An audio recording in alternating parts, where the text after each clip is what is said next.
Good afternoon. It's great to see everyone. My name is Jonathan Gould. I teach here at the law school, and we're really delighted to be kicking off this speaker series and to have all of you here today. I have some thoughts on democracy that I'll give in a couple minutes, but I want to open by saying a few words about the center and what we're doing, and then I'll turn it over to the other speakers as well.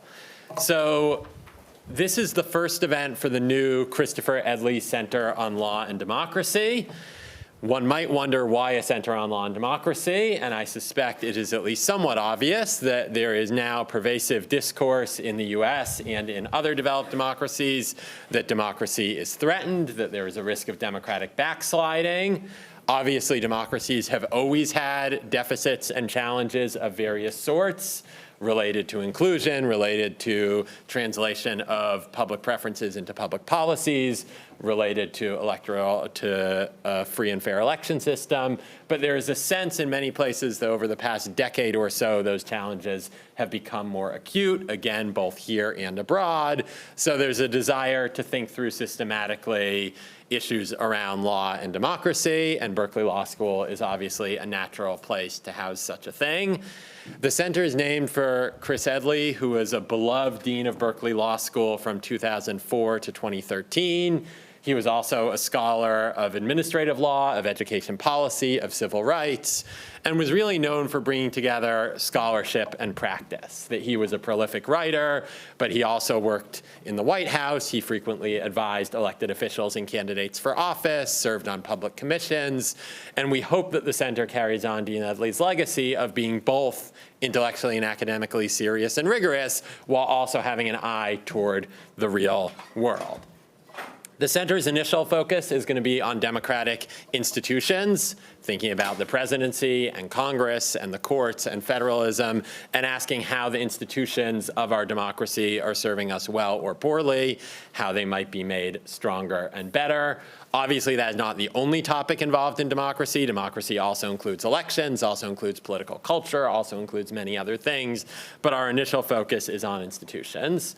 Though we go somewhat broader than that in our first series of events that we have featured here. So we're doing these 5 events this fall in the run-up to the election over the next 6 or so weeks. You are obviously here at the first. The second will be on the press, both old and new media, a week from today. And then we have other talks on the courts and presidential power. So we really hope that many of you will join for those future events. Please tell your friends. The lunches will be provided at each one, and we hope to see you all here. Today is obviously the intro session, and the theme is just American democracy more broadly. And knowing my co-panelists, I know we're going to cover a great deal of ground, and I'm really looking forward to the conversation. To my left, your right, is Eric Schickler, who is the McDermott Professor of Political Science and the co-director of the Institute for Governmental Studies. He's one of the nation's leading scholars of American politics, has written numerous books on Congress, and has also explored additional topics, including the role of race in American politics, and has a forthcoming book that he'll be talking about today. To my right, your left, is David Grewal, who's a distinguished professor here at Berkeley Law, formerly at Yale Law. He is an expert in virtually everything, political theory, intellectual history, and is in particular a deep thinker on capitalism, both at home and in a global context. And the run of show will be Eric will say a few words, David will say a few words, I'll speak third, and then we'll open up for conversation. So thank you for being here, and really looking forward to this.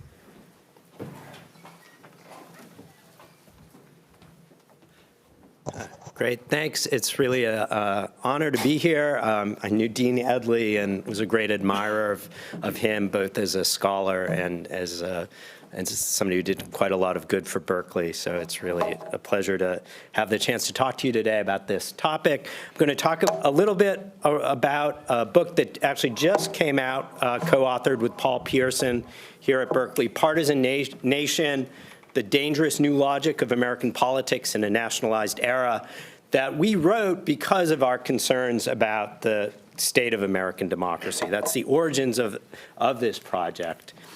And our starting point was, in a sense, the intro to American politics understanding prior to about a decade or so ago, which was that we have this Madisonian system of institutions that makes durable national polarization unlikely to hold. Our political system very famously has a radical dispersion of political authority, as in the nice term of Richard Neustadt. It's a system of separated institutions sharing powers. In other words, Congress, the presidency, the judiciary, the states, all are part of governance, and that's going to make it unlikely that any one interest is going to be able to consolidate control. We have pluralism generating representation. Most obviously, members of Congress each have their own constituency with its own distinctive interests. And you get state parties that elect governors and other local officials that are going to be responsive to the regional and local issues in their states. Politicians' career ladders run through these state and local parties. If you want to get ahead in American politics traditionally, you get ahead through working your way up through state and local organizations with that kind of orientation. One way to think about the institutions as a whole is it created a system where you stand depends on both where you sit, right, what your institutional role is, but also where you're from and the particular set of local interests that helped you get into office in the first place. Basic claim in the book is that this set of institutions has been upended over the past several decades. And we identified two major triggers that have kind of transformed our party system. The first and most important in a sense, or fundamental, is the realignment on race. Prior to the racial realignment of the 1960s, neither party could have a clear national ideological identity. Democrats were a coalition of Southern conservatives oriented largely in terms of issues of race, defending white supremacy, also anti-labor policies, with Northern liberals. Republicans were a coalition of Midwestern and Western conservatives, but had an important wing of Northeastern moderates and liberals that were often pivotal, for example, in selecting Republican presidential nominees. The racial realignment, which I argue in another book, has its roots in the 1930s with the New Deal, starting to remake the Democratic Party as a party that was appealing to black voters in the North and to industrial labor unions in the North. Those groups gradually remake the Democratic Party from below, changing the incentive structure for national Democratic leaders so that, for example, most notably, Lyndon Johnson himself, with a segregationist Southern background, embraces the Civil Rights Act of 1964 and the Voting Rights Act, and then allegedly, it's still a little unclear if he actually said these words, but he certainly thought it, that in signing this bill, I'm signing away the South for a generation, right?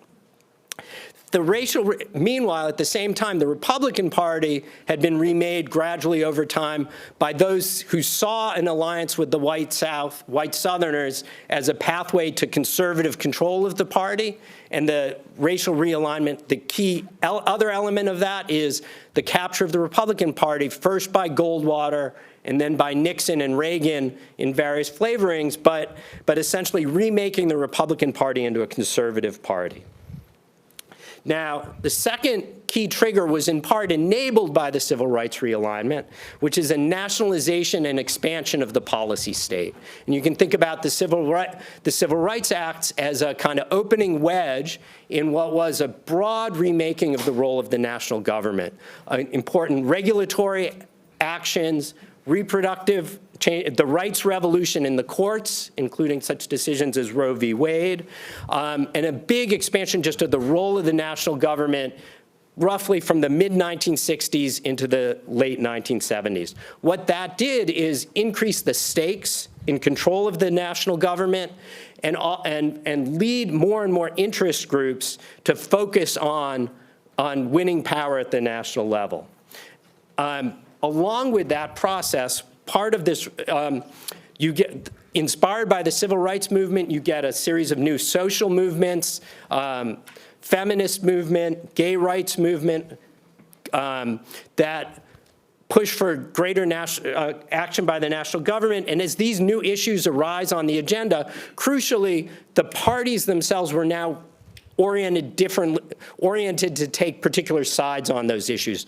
In other words, prior to this realignment on race, Democrats, as a party of Southern conservatives and Northern liberals, didn't necessarily have a clear way to go on these new issues like abortion and gay rights. But with the Southern conservatives leaving the party gradually, the Democratic Party became the home for liberals on each of these issues and Republicans for conservatives on each of these issues, gun rights being another example of this. And so you get a politics of social movement and backlash where groups of voters increasingly sort into these two party camps. All right. Our argument is that these processes of sorting and nationalization help reshape what we argue are these mediating institutions linking citizens to the national government, state parties, the structure of group demands, and the media.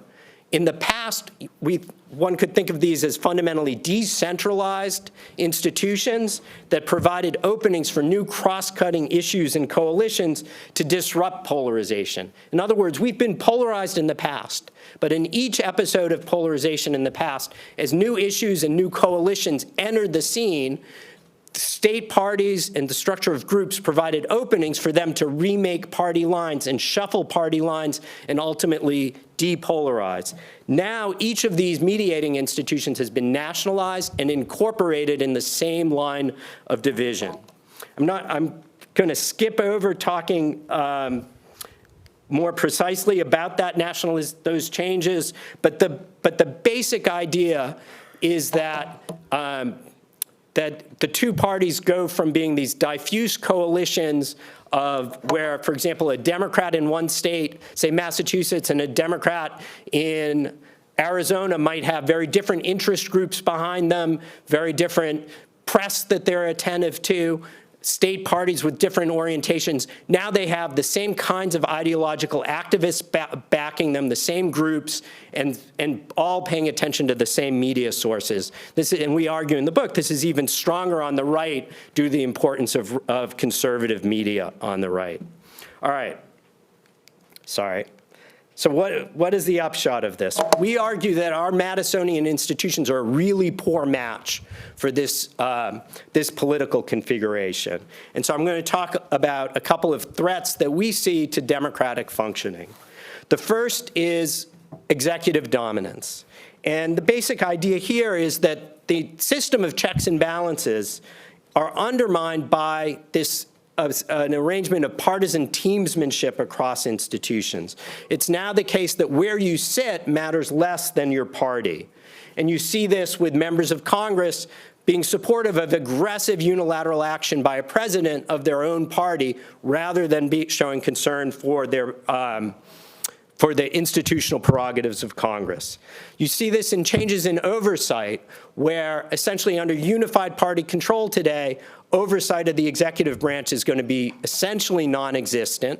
And under divided party control, it's going to be, we argue it's much less effective because essentially the president's party can be counted on to stick with the president and defend the president. So from voters' standpoint, they'll see if it's a Trump presidency, Democrats investigating, Republicans sticking with Trump, and voters not really learning from that. And so we draw a contrast between what happened in Watergate under Nixon to the Trump investigations, where in Watergate, Nixon, who had just won a mammoth landslide election in 1972, as the scandal is uncovered, you get first, moderate Republicans, people like Chuck Percy and Ed Brooke, being critical of the president. That sends a signal to Republican voters, hey, this is something serious. You see Republican voters, his approval rating among Republicans goes down by a substantial amount. That leads other Republican politicians to go out against Nixon. And by the end of the process, when he's about to resign, Goldwater tells Nixon, I can count about 10 Republican votes against conviction. 10. Now, contrast that, I don't need to go over the details, but to the two Trump impeachments, we're in a very different world. All right, and at a most basic level, the way we think about this is that horizontal accountability between the branches and vertical accountability between voters and elites counts on voters getting signals from party elites where they're willing to take on, say, a president of their own party. And our argument is that process has essentially been short-circuited by this situation of nationalized polarization. I'm going to skip ahead a little bit and just talk about a second threat and then wrap up. The second threat is what we consider minoritarian rule. And this has to do with the particular mapping of our polarization onto American institutions. So we now have a growing rural-urban partisan divide in a system in which rural voters are systematically advantaged, with the bias in the Senate being most extreme. And there's a really neat paper by Larry Evans that shows this is the first period in American history where you can get where if one party wins a majority in the Senate, you get, namely the Republicans, you get consistent roll call outcomes where a minority of the US population is on the winning side, right? In other words, there have been isolated cases of that in the past, but now Republicans can systematically win a majority in the Senate while winning a clear minority of votes. See some similar biases, though less extreme, in the state legislature.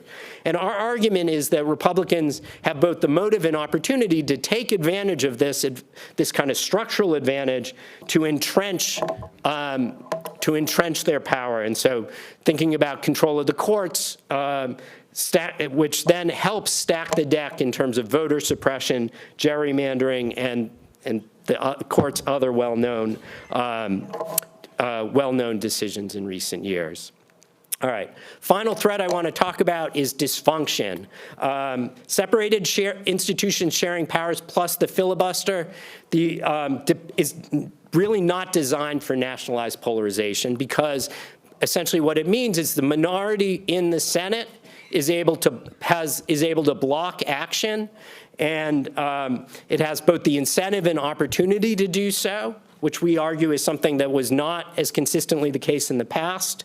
And we argue that this has an asymmetric impact on Democratic and Republican political agendas, because essentially the Democratic agenda is especially vulnerable to the filibuster, while the Republican agenda, tax cuts, plus the ability to use deregulatory action through the president and a support of courts, is much less vulnerable to the filibuster. So in sum, we see our institutions as a poor match for our current political configuration, raising important questions about the future of American democracy. Thank you.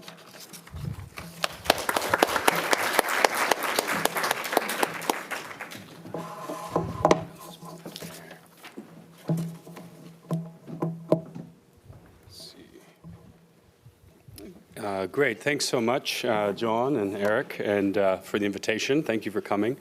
I only met Chris Headley on a small number of occasions. Can you hear? Is it? Oh, sorry. Is that better? Okay, great. I was just saying I only met Chris Headley on a small number of occasions. I came here to Berkeley in 2019, just before COVID hit. So it limited the number of face-to-face interactions I had with him. But he always struck me as both someone who was enormously capable and someone who was enormously kind. And those things don't often go together, although here at Berkeley Law School, in our decanal offices, they frequently do, which we're terrifically lucky for. But I regret that I didn't have more time to spend with him, and I was, like everyone, really shocked by his premature death. So this is a wonderful tribute to an important person in our community on issues that he obviously knew a lot about and cared deeply about. So I'm grateful to be here. I'm going to step back a little. I think Eric's discussion of these kind of political mechanisms that are driving polarization is a really important central part of the story. I'm going to zoom out, although I think our stories are compatible at some level. And I'm going to focus not on the United States, but on the global situation. I'm going to focus not so much on the political mechanisms that are driving this, although I think what Eric has to say is extremely important. I think John is also probably going to also talk about constitutional dysfunction in the United States and in different ways. But I'm going to talk more about a possible political economy story that's going on. And again, I think these things are compatible, and it's important to explore them. And I'll be very brief. To focus for a moment, I would say that we're in the middle of the fever of another election year, and what a strange election year it's been. But abroad, as well as here at home, 2024 is an election year. It's been called actually it's been called a global election supercycle. There's something like, depending on how you vote and whether you count the election that occurred, for example, in Russia this last spring as a real election, Putin had 88% of the vote only, for those who are wondering. There's about 75 major, that's to say governmental or presidential, parliamentary, or general elections that have been taking place in 2024. About a little over 50 have already taken place, and about 24 remain to take place, including, of course, ours here at home. What has been happening is really extraordinary, and what I want to say, just to note, voter turnout has been over 60% of registered voters, which is pretty decent for the world. I mean, better than some places, worse than others in terms of national elections. And there's been already 1.5 billion ballots cast in major governmental elections.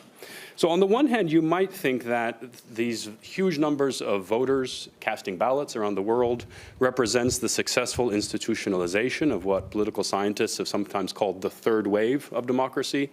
This is the democratization of countries coming out of the European empires in the post-war period, running from roughly that's the second wave. From the mid-1970s, the end of dictatorships in Europe and Latin America, places like Portugal, places like Brazil, running through to the end of the Cold War as the communist bloc transitioned, at least some of it transitioned to liberal democracy, at least formally. So you might think that what we're seeing with ever more people voting is the third wave. And so this is an interesting election year because I think it may be the year where more people have voted in this year than any previous because of this unplanned synchronicity of major elections, and not just because of growing populations, although that matters too. So you might think this shows the third wave is well and alive. But not only here, but in many, many other countries, we're not seeing what you might call a normal election year. So now, let me say what I mean by a normal election year. Obviously, it's going to be, to some extent, context-specific. Different countries have different traditions, different tolerances for things like corruption, low-level political violence, dare I say it, even assassination attempts. But even having a sort of country-specific baseline, what you're seeing in country after country, not only in the developed countries, for example, in Europe this summer, but even in large developing democracies, people are just saying this is not a normal year. What might a normal election year look like? It's going to vary, but let's take as a rough barometer something like a competitive contest between 2 or 3, maybe more, established national parties led by seasoned and publicly recognized leaders, staking out policy positions within a broad political mainstream, and expecting to participate in a relatively peaceful and relatively transparent campaign and subsequent transfer of power. It doesn't seem that unusual when I lay it out. That's what's supposed to happen, right? And in fact, something like this ideal of a normal election was kind of developed in the experience of post-war liberal democracies. It's been partly institutionalized through laws protecting voting, regulating political parties, regulating political speech. And a normal election remains the benchmark of political legitimacy, and it's widely presumed in empirical studies of democracy and democratic backsliding. So when you hear democratic backsliding is occurring, what they tend to mean is something that looks like a normal election isn't taking place. So the question I have, and this is the puzzle, I'm writing about this, so if I'm treating this more as an inquiry, a prompt to inquiry, and I'm happy to have further conversation about it. But the puzzle I have is, why are there so few normal elections this year, in some ways, when in a formal sense, democracy seems to be, apart from, well, for the moment, seems to be the main game. Everyone, even disruptive, outsider, fringe candidates, tend to be arguing for democracy when they do things that other, more established parties say are anti-democratic. One group's anti-democratic backsliding I think is believed often, sometimes it's cynical, but sometimes I think it's very fervently believed, is the deepening or the realization of a democracy that had been betrayed, imperfect, or otherwise delayed. And so, for the moment at least, I would say, if hypocrisy is what vice is the tribute vice pays to virtue, our politicians remain dependably hypocritical. How long that'll keep going is hard to say, because we're going to look polarization, democratic backsliding. You might end up with things that formally look like democracy, but possibly lose or miss some of the salient features of democracy, something I know that this whole series is going to be considering. Let me just end by suggesting what I think may be going on, because it looks like there's something coordinated that is happening that's affecting liberal democracies, rich and poor, big and small, north and south, east and west. Some causes have been fingered, social media. There are various changes in the media ecosystem that aren't just taking place in the United States, but are taking place everywhere else. My own view is that I think that may matter a great deal, but we're also seeing something like what we might call the collapse of the neoliberal era, an era in which there were market-forward policies that were pursued across the United States, its allies everywhere. And for reasons I don't want to go into, I'm happy to talk about in the Q&A, it looks to me like neoliberalism ended up not being very good at generating shared and sustained growth. And that's true not only in the rich world, where this is, I think, a subject of popular commentary, it's actually true as well in the poorer world or in the middle-income countries. And what's been diagnosed as the so-called middle-income trap, and there's a lot of debate about what leads countries like Turkey, India, Mexico to hit a certain level of GDP, and then to sort of not hit the growth marks that the immediate post-war decades would have suggested for them. There's a lot of debate about this. My own view is that what's sometimes been called the China shock, which indicates the loss in the United States, many repercussions, but in the United States, the loss of about 5 million, which is about a third of the manufacturing jobs in the couple years after China's accession to the WTO. That the China shock has probably global analogs all over, including at least in missed development opportunities for countries that are competing at the same level of development. What that means, if you sort of zoom out, is there's a lot of countries where you have people voting and they're partly employed, unemployed, have not been experiencing growth. In the United States, the bottom 50% of the income distribution has had flat or very slightly declined real wages since the middle 1970s. So the question is why, and if that, is there something that can be done about this? But that's not a good background set of conditions to think that something like widely shared legitimate elections going forward. It's an explosive situation. Political entrepreneurs can take advantage of it. All the mechanisms that Eric was talking about will only supercharge the issue. But the question is there something behind this problem? Why elections aren't normal anymore that is hitting all these countries? It's because it's not just here. So whatever story, there may be localized versions of the story, there may be an American story, but there are other stories that are going on in different places. Happy to chat more about specific elections. What happened in India is really interesting, South Africa, Indonesia, Mexico, the major developing democracies, the future of democracy voted this year, and how they did is very interesting, but I'll shut up and let John say something. Thank you.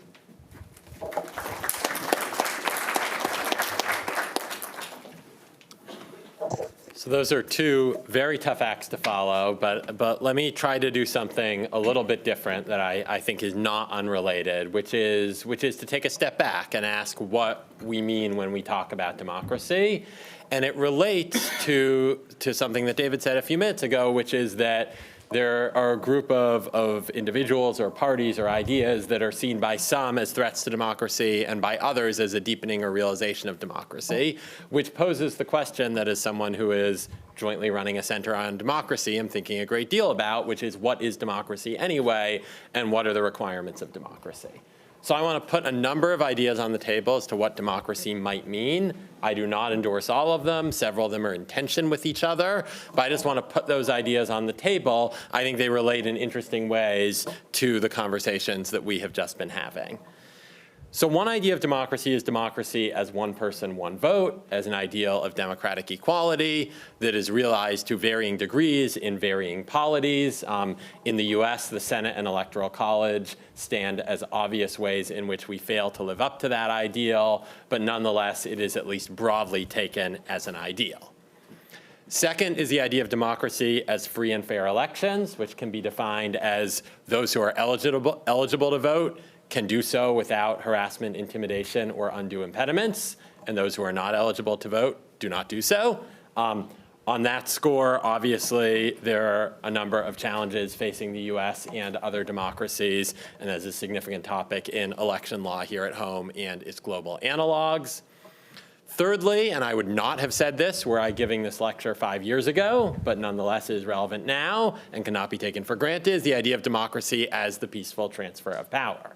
That whoever loses the election admits they lost the election, do not encourage or engage in violence in an effort to get into or stay in power. And I think on the metrics of democratic backsliding, there's much about democracy that's plausibly contestable. That, I think, is one that's definitively not contestable, and where the US has obviously taken a step backward after the events of January 6th. Fourth, democracy as majority rule. Now, what exactly this means is hard, and what does it mean to instantiate majority rule? But in more or less every democracy, there is a legislature, a Congress, or a parliament that is tasked with making laws, and there is some sort of majority rule at work there. In some cases, it is qualified majority rule, or there are supermajority requirements. But I think the basic kind of high level of generality way of putting majority rule is the idea that a unified and persistent majority will eventually get its way. That if 60% of the country really wants something, majority rule dictates that in most cases, and we can talk about certain exceptions, if the 60% wants to oppress the 40%, there might be individual rights constraints, but in kind of the domain of ordinary politics, the 60%, if it is unified and persistent, will prevail over the 40. And there are ways in which, in a number of democracies, including our own, for reasons that Eric talked about, that is not always happening. That if you look at, say, public opinion on an issue like gun control, where you have 70, 80% of the country wants stricter measures than we have at present, there are real questions about the efficacy of majority rule. The Senate filibuster is part of that story, but there is more to the story than that. Fifth is the idea of democracy as preference correspondence. So this is the idea as related to majority rule, is the idea that policy outcomes should track public preferences. It is something that political scientists are fond of measuring because it is measurable. You can get some survey data and figure out what public preferences are. You can look at policy outcomes, and you can look at how those match up with each other. And there's the idea that there's importance of having at least some degree of correspondence in a democratic society. It's complicated, though. It doesn't take into account that preferences are not uniform in intensity. That if there's something that 48% of the country really, really wants and 52% sort of opposes but is basically indifferent, maybe democracy should allow the 48 to prevail.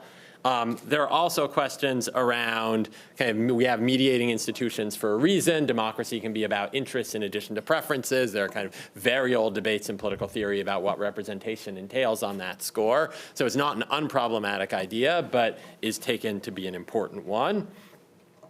Democracy is also frequently invoked, and I've seen this a great deal in America, but also in some other contexts, as a sort of non-insulation. That if we have insulated institutions that are not subject to regular elections and political pressures, that is plausibly a problem for democracy. And whether you are attracted to or repelled by this idea, I just want to note that this is frequently invoked by both the left and the right. So if you look at the contemporary American left's critiques of the Supreme Court, it is all about insulation, unelected, lack of responsiveness to public pressures or preferences. And then if you look at how Donald Trump talks about the so-called deep state, it is almost exactly the same. Who are these unelected bureaucrats who I can't fire, who no one chose, who might have been hired decades ago, and who nonetheless have an important role to play in public policy? I think those two cases are meaningfully distinguishable in various ways that I'd be happy to talk about in the Q&A, but there's at least a superficial similarity. And I think it's a question for anyone theorizing democracy: what degree of insulation does democracy permit? My view is more than nothing, not every democratic decision has to be made by a perfectly accountable, stands for re-election once a month type body, but also at some degree insulation might be so great that we have a democracy problem. And then finally, there are more substantive visions of democracy. Does democracy require free speech rights, certain property rights, reproductive rights? There are those across the political spectrum who make kind of thicker arguments about democracy requiring some set of kind of formal substantive rights or something more substantive rather than being just about processes. Note that this kind of substantive vision is different from a set of conversations that I think David was gesturing at, which we could think of not as what is constitutive of democracy, what I've been talking about, what does democracy demand, but rather what are the prerequisites to democracy. And this is another set of conversations, that what are the set of economic, social, cultural, religious conditions that make democracy, however defined, more or less likely to succeed and persist. So I apologize for having done the law professor's thing of let's pick a term and come up with 7 different ways of understanding it. But to the extent to which we're going to be talking about whether democracy is healthy or not, headed in the right direction or the wrong direction, I think it can be helpful to taxonomize democracy into these various parts. I thought you had 9. I have. Do you want me to come up with 2 more? I could, but we'll leave it at that. And really looking forward to Q&A and discussion.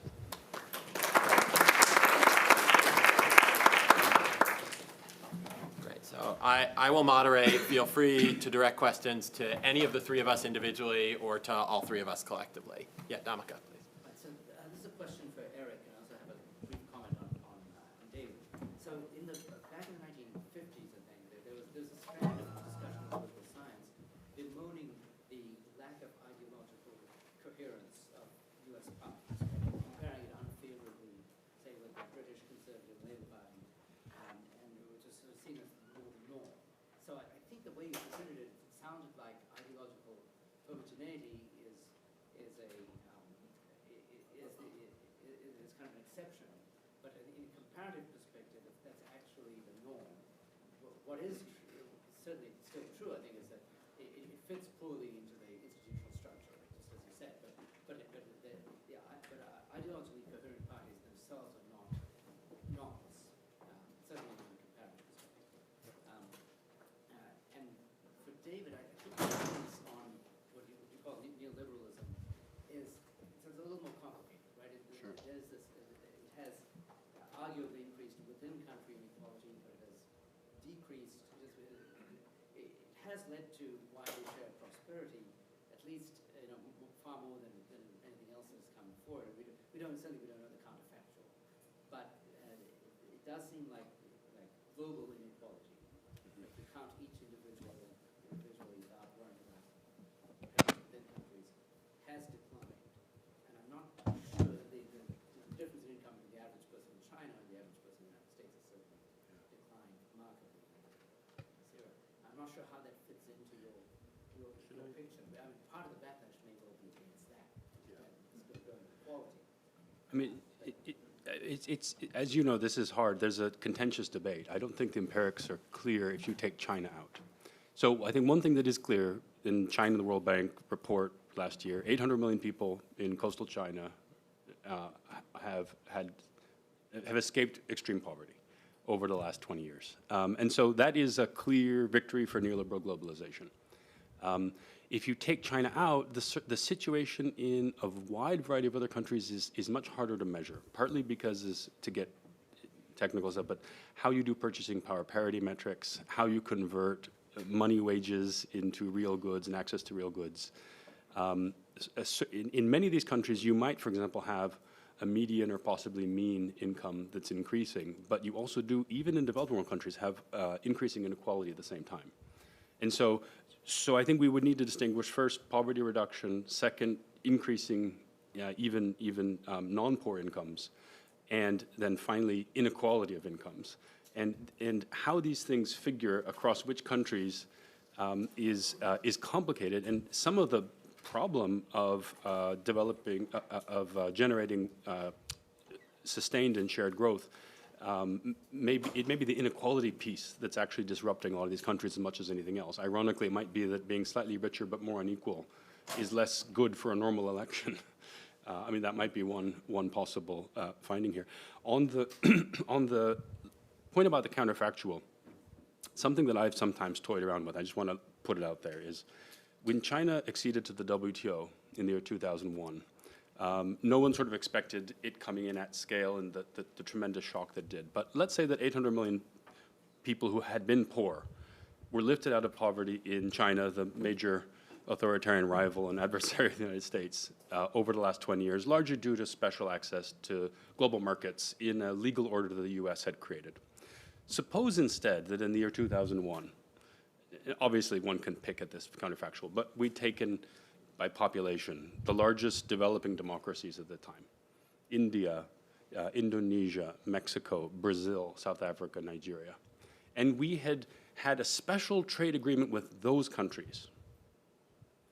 If 800 million people in those countries, let's say 600 million, let's give the Chinese an efficiency that these other countries wouldn't have, especially because if they're democracies, there would have been more horse trading, more blah. I've heard this, I've heard it all.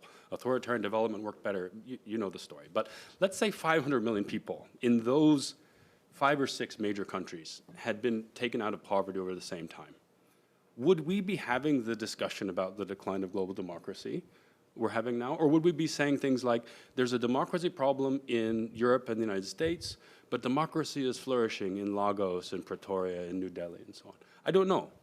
But if there's a counterfactual that haunts me, it's that one, because it does seem that the single act that has defined the last 20 years in terms of global political economy, not only in the United States, but in the middle and developing world, is China's accession and the tremendous scale. It does 46% of exports at the moment. So it's a level that no one anticipated, and has been both very, very good for consumers abroad, very, very good for Chinese workers, but very complicated on income distribution and possibly on the development trajectory of countries that were competing in the rival space.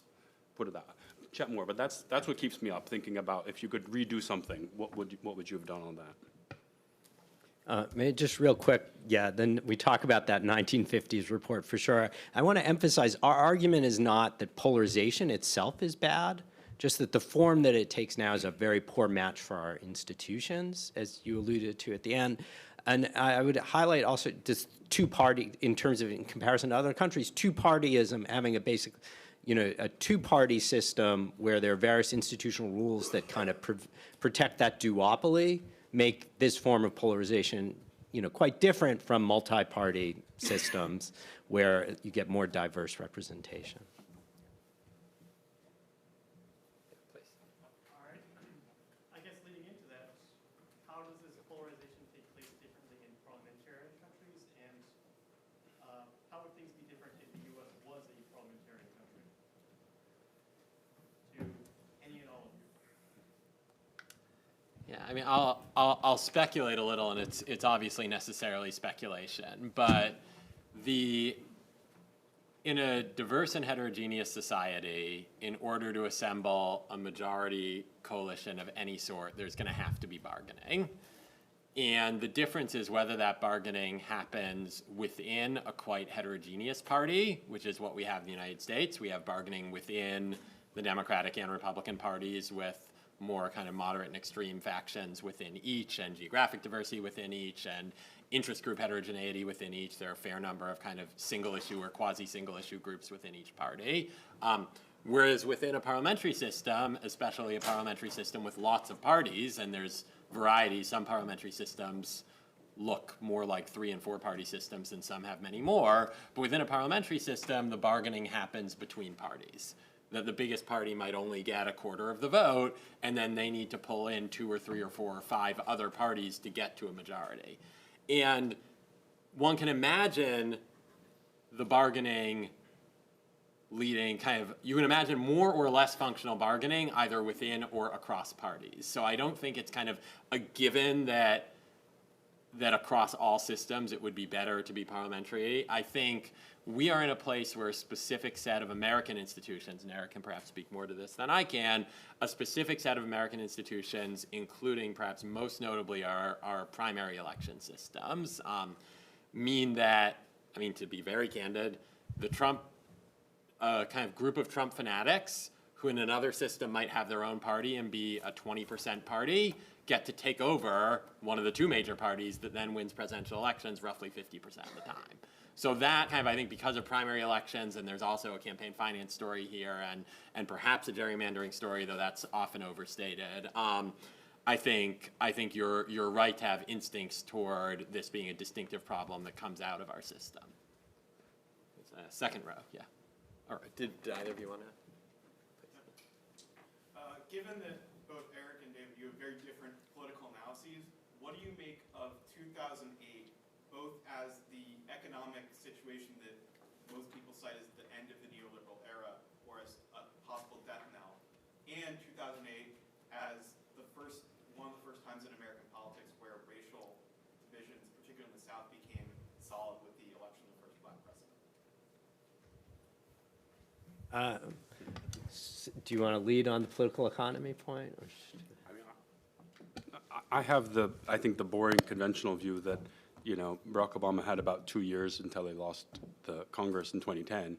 And I don't know whether process reforms might not have been better at that point than Obamacare or whatever else it was happening. I mean, to the more general thought, I don't know whether the Democratic Party was at that stage ready to do the kinds of things that the Biden administration has done, which is to have a much larger government role in guiding the economy, setting industrial targets, protecting certain industries, pull back from hyperglobalization.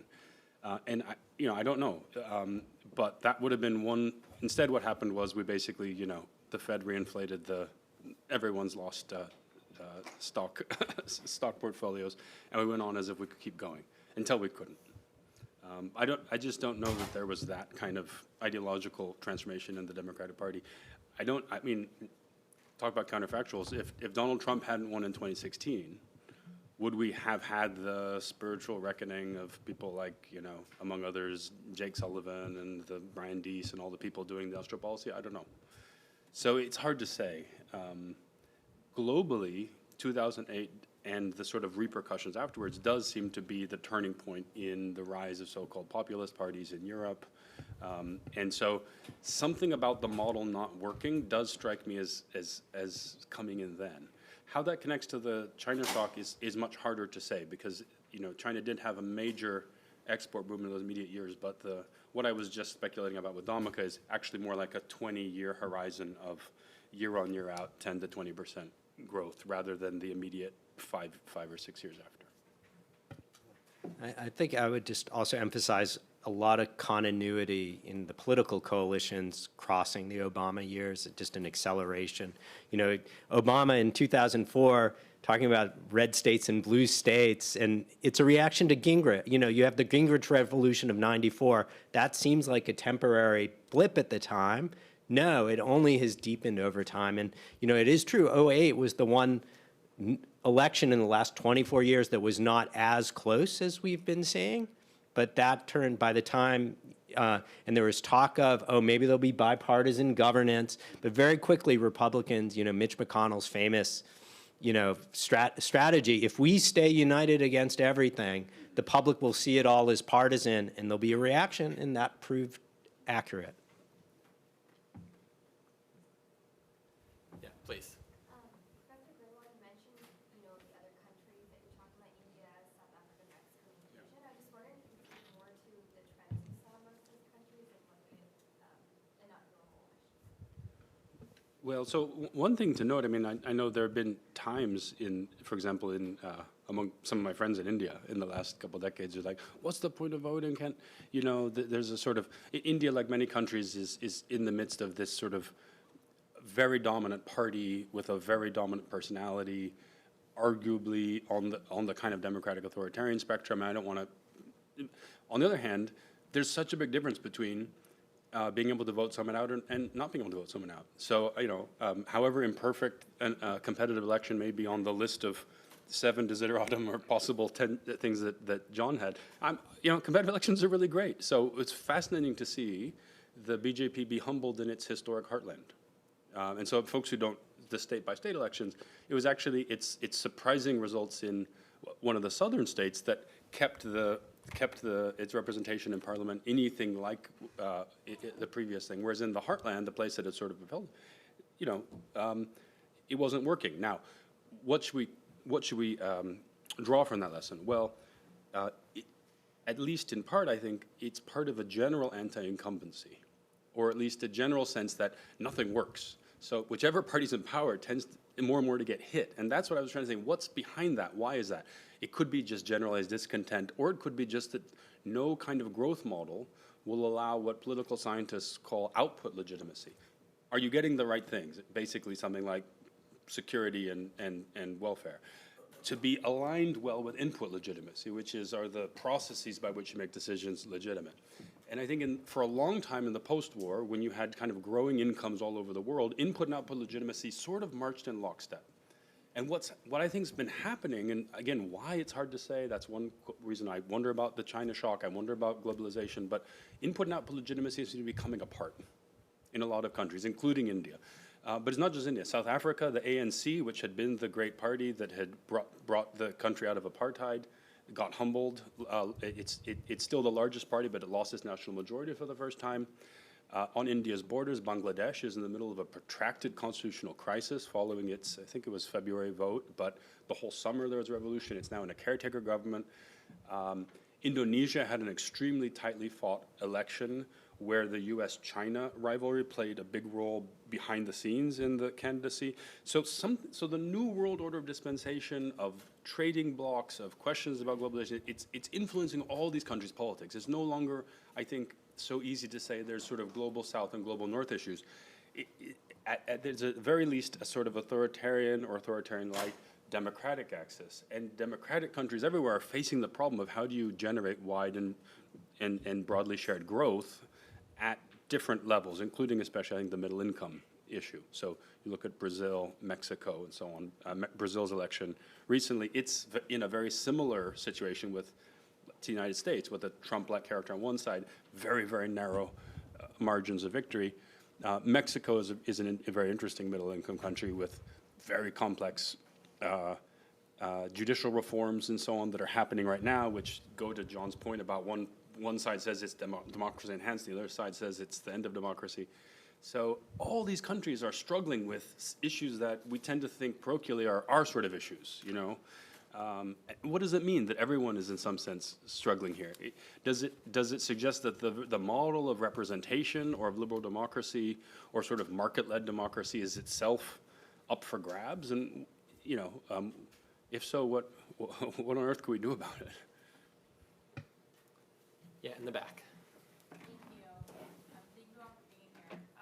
I was wondering, there was some attention paid to elite capture of our institutions, or the ways that inequality, wealth inequality that's been facilitated by kind of the ongoing project of neoliberalism has factored into polarization. But I'm wondering, I see some of the core problems of our democracy stemming from that type of inequality and the undue, capture of power. Like the Koch family being able to facilitate the concentration of power of the judiciary and kind of the politicization of a lot of institutions.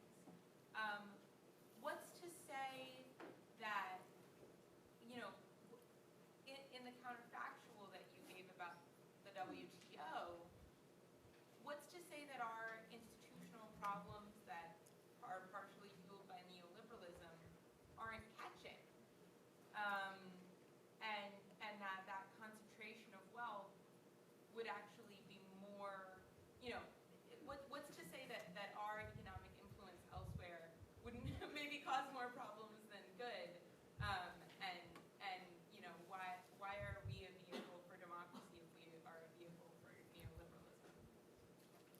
question. Do you guys want to have any thoughts on that? Or, I mean, the short of it is, I meant in this counterfactual, not so much that the U.S. model was being exported, but that access to the U.S. market would be treated not like a global public good distributed for sort of efficient or distributed for efficiency grounds, but would have been seen as a geopolitically valuable good to be given to developing countries that we thought were on the path to being democratic allies or were already democratic allies.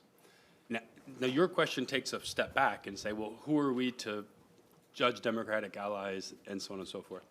And on that, what I would say is, in the early 2000s, maybe that was a good time to wonder about that. What it looks to me like now is that there's a broad alliance of sort of liberal democracies, all pretty imperfect, that represent one way of doing things, and then there's increasingly straight-up authoritarian alternatives that rebrand themselves as democracy. So China now calls itself, Xi Jinping calls China a, quote, whole process people's democracy. And the Chinese State Council put out a paper, a big book in 2022 called China, a Democracy That Works. I think that may be a double entendre since they're all in factories and so on, but democracy that works. And the view is, one person, one vote is not the essence of democracy. What democracy is a regime where people get what they want. And we know what people want. They want higher incomes, they want public order. And the West has been pretty bad at providing those things, and China's pretty good at providing those things. So we're the real democracy here. I think that's the complicated, I think that fault line is the one that's going to be more defining going forward. And with respect to that fault line, whether the United States could do better is an important question. But whether or not you just give up on the project of sort of formal public input and you say, look, if the technocrats deliver the goods, that's a democracy, that, that is in the background of a lot of the conflict, I think, that we've been seeing, partly because, at least in a lot of the developed democracies, the technocrats seem, for various reasons, not to have been able to deliver the goods over the last few decades, at least for folks on the bottom rung of the income spectrum who have been increasingly radicalized and then seek other forms of solidarity than the solidarity of choosing a future with others, oftentimes solidarity in terms of some alleged or shared past. I mean, it's dense, but that would be my quick thought. So I appreciate the question. Yeah, I agree with all of that, and I guess my one addition would be a hesitancy to read in too much to particular actors or particular policy changes. That the reasons the U.S. has failed to deliver the goods for the bottom, say 20% of the income distribution, are deeply rooted. They relate to structure of the economy. They relate to geographic factors. They relate to race. They relate to longstanding political dynamics. And am I thrilled with the involvement that the Koch brothers have had in politics the last 30 years? Of course not, but I think there's a kind of peril in reading in too much to particular actors or particular kind of institutional changes. Great, so I see two more hands and we have a couple minutes, so maybe we'll take both questions and then the three of us can each have a last word. So 1, 2, please. I've been interested recently in the history in the United States of the strong parties becoming weaker, and that, for all the faults that strong parties have had, they at least could provide non-fringe extremist candidates such as Donald Trump. But I'm curious how that factors in at a global scale when we're seeing that the same dynamic in other countries. Any of you can speak to that. So as a case study, in Texas, you see that the state legislature is mainly controlled by a white Christian nationalism base. So then you see a lot of people not being represented, and in cities like San Antonio are increasingly passing ordinances that represent what the people think that the legislature won't do. So when thinking about the fracturing of democracy, like the federal, state, and the local level, is that a good thing? Is that a bad thing? How would y'all speak on that? Maybe real quickly, I think that it's definitely a striking feature is in these red states, basically the governors and legislatures cracking down on local control, local autonomy. And so I think that, in a sense, speaks to how this nationalized polarization is pervading all these different levels. So So I think that kind of fits into, or it's an important aspect of what's developing. On the question of strong parties, there's a lot of debate. Are our parties today strong, hollow, weak, whatever? I would say that crucially, it's more useful to think of the parties as kind of networks. And in the past, they were tighter bound, more professionalized networks that controlled ambition, but in a locally rooted way. Now they're much more national networks, which give them a lot more resources, a lot of advantages with that, but have basically given up on the regulating ambition aspect of this, at least as a party organization. A very quick thought on each of these. I don't have transnational perspective on strength or weakness of parties, but it's striking to me that here at home we've seen a real divergence between the two parties, that the Republican Party more or less having been taken over by Donald Trump and many of, I mean, it's so striking to see folks like Mitt Romney voting for impeachment and all these Bush-era officials endorsing Democrats now, that there really has been a kind of hostile takeover